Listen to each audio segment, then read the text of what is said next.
बदे यार हां कडी पाणी येऊन निघालो आम्ही दोघं जण बडगुजरे पाठीमागे.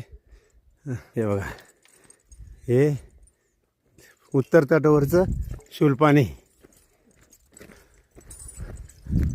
हे बघा पगदंडी मार्ग.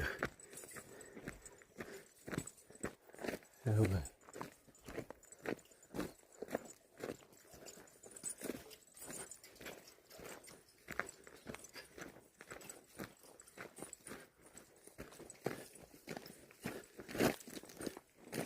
हे सांभाळून चालावं लागेल. हे बघा व्हिडिओ काढणं थोडं अवघड होऊन जातं अशा रस्त्यावर. हे बघा पडले ते आपले. परिक्रमा मार्ग आहे कठीण.